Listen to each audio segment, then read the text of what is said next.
Welcome back to my channel. আশা করি তোমরা সবাই খুব ভালো আছো আর আমিও ভালো আছি। আবার একটা নতুন ভিডিও শুরু করলাম। ব্যস্ত সকাল, আর ব্যস্ত সকালের সমস্ত বাসি কাজ সেরে নিয়েছি আর এখন বসিয়ে দিয়েছি চা। এখন চা ফুটে এসছে, চাটা নামাবো। আর আজকে চালটা ভেজানো হয়নি, তোমাদের দাদা সকালে জল তোলায় ব্যস্ত ছিল তাই আর ভেজায়নি। আর কালকে আমায় পাশের বাড়ির দিদি ভীষণ একটা উপকার করেছে, মানে গেল কালকে তোমাদের ভিডিও দিতে পারিনি যেহেতু কাজের এত প্রেশার কারখানায়, তো সে কারণে প্রায় 10:30 অবধি কাজ করেছিলাম, তো সে কারণে আর গেল কালকে ভিডিও দিতে পারিনি। আর এই গেল কালকে এই কচুর লতিগুলো কিন্তু ওই দিদি কেটে দিয়েছে। বলেছিলাম যে কচুলতি নিয়ে এসেছি কাটার, কিন্তু আমার আর সময় হবে না মনে হচ্ছে, তো দিদি কেটে দিয়েছে। এখন এই লতিটাও রান্না করব। আরও বেশ কিছু কাজ আছে, যেহেতু কালকে এতটা কাজের প্রেশার ছিল, আজকে মাল যাবে তাই আজকে একটু কাজের প্রেশারটা কম আছে, তাই ব্লগটা শুরু করলাম। আর সারাদিন কিছু কাজকর্ম যেটাই করি না কেন সেটাই তোমাদের সাথে শেয়ার করবো, আশা করছি তোমাদের ভালো লাগবে, তো পাশে থাকার অনুরোধ জানালাম। তো এখন চাটা নামাই, তারপরে বাকি কাজগুলো সেরে নিই।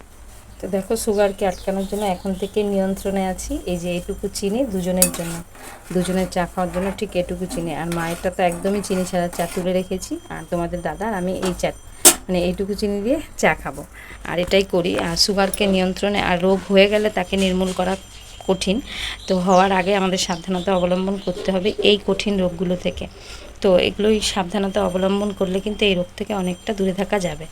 তো চাটা করব। কালকে রাতের একটা বাসি রুটি ছিল, এই রাতের রুটিটা তোমাদের দাদা হয়তো খেয়ে নেবে।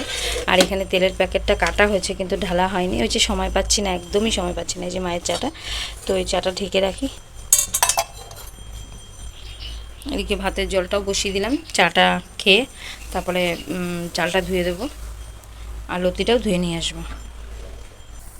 তো একটা রুটি দিয়ে চাটা খেলে একটা রুটিও অনিষ্ট হলো না, তারপরে দুটো বিস্কুটও কিন্তু বেঁচে যাওয়া রুটি দিয়ে।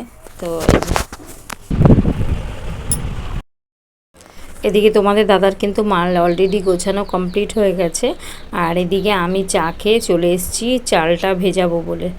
তো প্রথমেই ভাবলাম যে আগে চালটা একটু জল দিয়ে ভিজিয়ে রাখি, জলটা গরম হতে হতে কিন্তু আমার চালটা বেশ কিছুক্ষণ একটু ভেজে থাকলে ভাতটাও খুব সুন্দর হয়, আর মানে ভাতটাও খুব তাড়াতাড়ি হয়ে যায় একটু ভেজানো থাকলে চালটা। এই যে দেখো, এদিকে আমার কচুর শাক কিন্তু ধোয়া কমপ্লিট হয়ে গেছে, ভালো করে ধুয়ে নিয়েছি। আর তোমাদের দাদার বাজার দেখো, এই যে এই ভেন্ডিগুলো নিয়ে এসছে। তো এখানে কিছুটা কচি আছে আর কিছুটা মানে কি বলবো আর বুড়ো হয়ে গেছে। আর আর পেঁয়াজ একদমই ছিল না, আর আমাদের ঘরে পেঁয়াজটা বেশ অনেকটা পরিমাণে লাগে। আমার ছেলে ভীষণ ভালো খায় পেঁয়াজ। এটা একটু পরিষ্কার করে নিই, দাঁড়াও। এখানে এটা একটু পেতে দিলাম, তাহলে কিন্তু আর নিচটায় যে ময়লাগুলো পড়ে সেটা আর পড়বে না। আর দেখো, সবসময় বলি কি পেঁয়াজগুলো একটু ছোটো ছোটো আনতে, দেখো কত বড় পেঁয়াজ নিয়ে এসছে। বারবার বলি যে ছোট পেঁয়াজ ভালো হয়, আর প্রয়োজনও আমাদের ছোট পেঁয়াজ। এই যে, আর এখানে ভাগ্নি অনেকগুলো কাঁকরোল নিয়ে এসেছিলো ওদের বাড়ির জন্য, সেখান থেকে দেখো আবার আমাকে দিয়ে গেছে এখানে 4টে কাঁকরোল। বললাম যে তোর মামা বাজার নিয়ে এসছে, লাগবে না। আর তোমাদের দাদা বাজারে গেছে একটু ডিম আনার জন্য আর একটু আমড়া আনার জন্য। বাজারে না, খাবারের জল আনতে গেছে, আসার সময় নিয়ে আসবে। আর কালকে আমি নিয়ে এসেছিলাম উচ্ছে, রয়ে গেছে উচ্ছে। আর লতি রান্না করার জন্য এখানে দেখো একটু লঙ্কা আর সর্ষে বেটে নিচ্ছি, আর পেঁয়াজ আর রসুন তো মানে তেলের মধ্যে দিয়ে দেবো। এইভাবেই কিন্তু আমি লতিটা রান্না করি। আবার কোনো কোনো সময় সর্ষে ছাড়া পুরো শুধু পেঁয়াজ আর লঙ্কা আর রসুন দিয়েই রান্না করি, খেতে কিন্তু অসাধারণ হয়। লতি আমরা কম বেশি লতি মোচা এগুলো ভালো খাই না এরকম মানুষ কিন্তু খুব কমই আছে আমার মনে হচ্ছে। আমি তো ভীষণ ভালো খাই এই সমস্ত জিনিস। আমাকে মাছ মাংস যদি খেতে না দিয়ে বলে এগুলো দিয়ে তোমাকে শুধু খেতে হবে, মাছ মাংস দেবো না, আমি সত্যিই খুব খুশি। এগুলো আমাকে সত্যিই খুব ভালো লাগে। শুধু আমার না, আমার শাশুড়ি মাও ভীষণ ভালো খায় এই সমস্ত খাবারগুলো। তো যাই হোক, আমি সর্ষে আর লঙ্কাটা একটু বেটে নিই।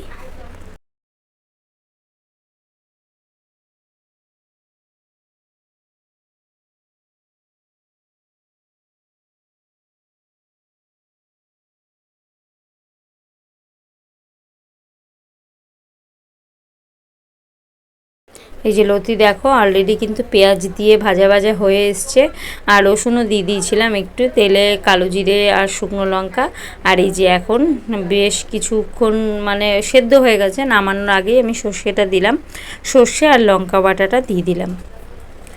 আর আমাদের রান্নার সাথে সাথে কিন্তু গ্যাস বাঁচানোটাও আমাদের প্রথম কাজ, সেটা হচ্ছে ভাতের মাড়ের মধ্যে একটু ডিমটা দিয়ে রেখে দিয়েছিলাম। তারপরে আমি এখন ডালেই ডিমগুলোকে সেদ্ধ দিয়ে দেবো।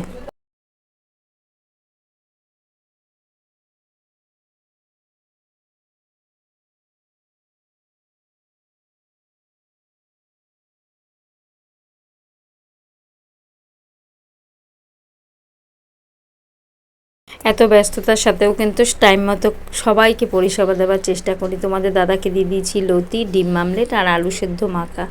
আর এদিকে দেখো ডিমগুলো অলরেডি সেদ্ধ হয়ে গেছে, ডালটাও ফুটে এসছে, ফুটে গেল, মানে দুদিকে আমার কাজ হয়ে গেল, দুটো কাজ হয়ে গেল একই সময়ের মধ্যে। তোমাদের দাদার খাওয়া দাওয়া কমপ্লিট হয়ে গেছে, ও বেরিয়ে যাচ্ছে কাজে। তো বাইরে কাজ করার জন্য গেল কালকে, আমি তোমাদের ভিডিও দিতে পারিনি। আর দেখো রান্না কমপ্লিট করে চলে এসেছি এখানে গ্যাসের ওভেন তাকটা মুছে নিতে। আমাকে কাজে যেতে হবে না আজকে এই বেলাটা, কিন্তু ঘরের কিছু কাজ সারবো। তো সংসারের কাজ, কারখানার কাজ, ঘরদুয়ারকে পরিষ্কার করে রাখা, এটাও কিন্তু আমাদের ঘরের গৃহিণীদের কাজ। কিন্তু কতটা সময় আমাদের হাতে আছে সেটা তো আমরা নিজেরাই জানি। দেখো প্রত্যেকের জন্য 24 ঘন্টাই ধার্য, কিন্তু কে তার ওই 24 ঘন্টা কিভাবে কাটাবে সে নিজেই জানে। তো আমি কিভাবে কাটাই সেটাই তোমাদের সাথে মানে শেয়ার করি, কম বেশি তোমরা বুঝতে পারো। এই মানে সমস্ত কাজ সেরে নিয়েছি। এরপরে রান্না কি কি, এই দেখো আলু সেদ্ধ মাখা, ডিমগুলোকে কষা করে নিয়েছি শুধু, আর এখানে ডাল। এখন সময় বাজে 10টা 25, আর বিছানার অবস্থাটা বুঝতে পারছো কিনা জানি না। তো এই জামা কাপড়গুলো ভাঁজ করে রাখবো। আর মানে বালিশগুলো বর্ষার দিনে এমনটা হচ্ছে যে একদমই রাখা যাচ্ছে না, মনে হচ্ছে এগুলো একটু রোদে দেওয়া, মানে এই বেলাটা যেহেতু কাজে যাবো না, ভেবেছি একটু বালিশগুলো আগে রোদে দিয়ে আসি। দেখো তোমাদের জামা কাপড়গুলো ভাঁজ করবো, যেহেতু পরেছিলাম এগুলো কেচে দিয়েছি, তোমাদের বললামই কালকে সকালে কেচে দিয়েছিলাম। আর এই যে মাল, তো আগে বালিশগুলো রোদে,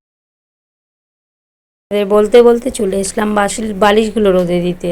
তো আজকে যেটুকু বা শুকনো আছে, একটু রোদ আছে, তো আজকের দিনে একটু বালিশগুলো গরম করে নিচ্ছি। আর যখন তখন বৃষ্টি চলে আসে, তো বাড়িতে না থাকলে তো এই কাজগুলো করা সম্ভব হয় না। তো বালিশ রোদে দিয়ে দিলাম। তারপরে চলে এসেছি ঘরে। ঘরের যে সমস্ত জামা কাপড় আছে এগুলোকে ভাঁজ করব, মাল করব। তো তোমরা সাথে থাকো আর দেখতে থাকো।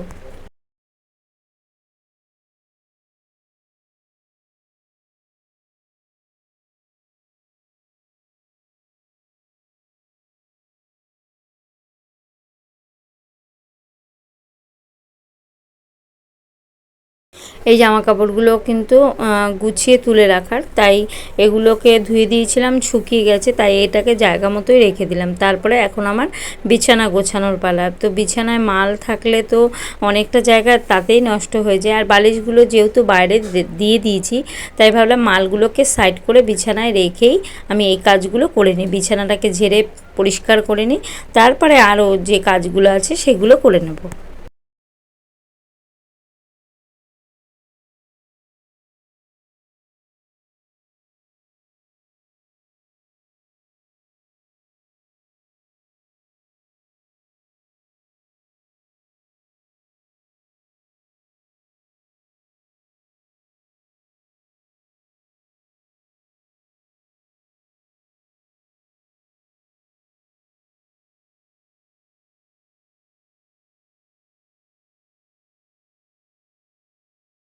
এদিকে দেখো এরপরে নেমে গেছিলাম ঘর দোর পরিষ্কার করতে, ঘর ঝাড়পোছ করতে। ঘরে না অস্বাভাবিক ঝুল পড়েছে, ওই যে বললাম সময়ই পাই না, সমস্ত কাজগুলো ইচ্ছে থাকলেও সেরে উঠতে পারি না সময়ের অভাবে। তাই ভাবলাম আজকে যখন এই বেলাটা আমি কাজে যাচ্ছি না, তো এই কাজগুলো আগেই করব। তো তোমাদের সেটাই বলছি, মানুষের ইচ্ছে থাকলে কিন্তু সব কিছুই করা সম্ভব হয়। সেই সময়গুলোকে আমাদের বের করে নিতে হবে। সময় কিন্তু কারো থাকে না, সময় করে নিতে হয়। তো ঘর দোর ঝাড়া পোছা পরিষ্কার করা, মানে ঘরটাকে ক্লিন করে রাখা, প্লাস সংসারের সমস্ত কাজ করা, বাইরে কারখানায় কাজ করা, সবটা আমি যেভাবে করি সেটাই তোমাদের সাথে শেয়ার করেছি। আর তোমাদের যদি এই রকম ভিডিও দেখতে ভালো লাগে, কিংবা আমার ভিডিও তোমাদের ভালো লাগে, প্লিজ তোমরা একটু কমেন্ট করো। আর এই দরজার ফ্রেমের পেছনে কিন্তু মানে খুবই ধুলোবালি হয়ে থাকে, আর যেহেতু এই মালগুলো করা হচ্ছে ঘরে, তাই বেশি ময়লা হয়। তো সেগুলোর জন্য এই ফ্রেমগুলোও মুছে নিচ্ছি। আর এরপরে এই যে বাবুর বইয়ের যে টেবিলটার যে তাওয়ালটা পেতে রেখেছে, তো এটাও দেখলাম বেশ ওপরটা ধুলো ধুলো হয়ে আছে, তাই ভাবলাম এটাকেও একটু ঝেড়ে পরিষ্কার করে পেতে নেব।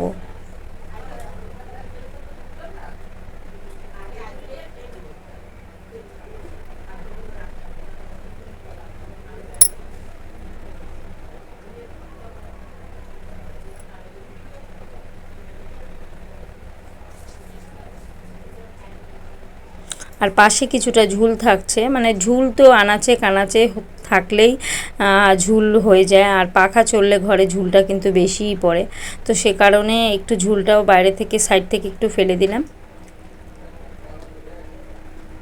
আর ঘরের জায়গা প্রচণ্ড কম, এইভাবেই সেভ করে করে করার চেষ্টা করি যতটা সম্ভব হয়।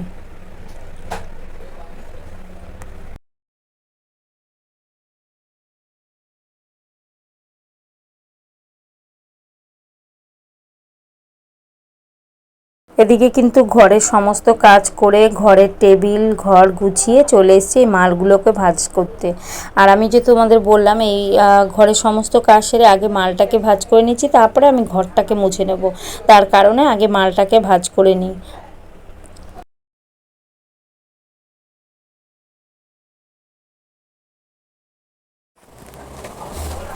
আর দেখো এরপরে আর কোনো ভিডিও তোমাদের সাথে শেয়ার করা হয়নি, তো তখন ঘর মুছেছিলাম, স্নান করেছি, খাওয়া দাওয়া করে বিশ্রাম নিয়ে চলে এসেছি বিকেলবেলা কাজে। তো কারখানার কাজেও করতে হবে, বললামই সকালে আসিনি, বিকেলবেলা আমাকে আসতেই হবে, তো চলে এসেছি কাজে। তো মানে ক্লান্তি থাকুক আর যেটাই থাকুক সবটাই আমাদের হাসি মুখে মেনে নিতে হবে। আর মানুষের যেই কাজটা অধৈর্য থাকবে দেখবে সেই কাজটা মোটেও শেষ হতে চায় না। যে কাজটা তুমি ভালোবেসে আনন্দ করে করবে সেই কাজটা কিন্তু খুব তাড়াতাড়ি শেষ হয়ে যায়। তো সেই কারণে যেই কাজই হোক, যত পরিশ্রমের কাজই হোক, সেটাই আনন্দের সাথে করো। দেখবে দুঃখের সময় যখন দুঃখ করবে, দুঃখ কখনোই দূর হয় না, তো তখনও চেষ্টা করো সুখের দিন আসবে, এটা আশায় থেকো, তাহলে দেখবে নিশ্চয়ই সে সুখের দিন তোমার আসবে। তো আজকের ভিডিও কিন্তু এখানেই শেষ করব। যদি ভালো লেগে থাকে প্লিজ আমার এই ছোট্ট পরিবারের পাশে থাকার অনুরোধ জানাচ্ছি। একটা লাইক আর কমেন্ট করতে কিন্তু ভুলো না। আবারও তোমাদের সাথে দেখা হবে নেক্সট কোনো ভিডিওতে। আজকের মতো টাটা, সবাই সুস্থ থেকো।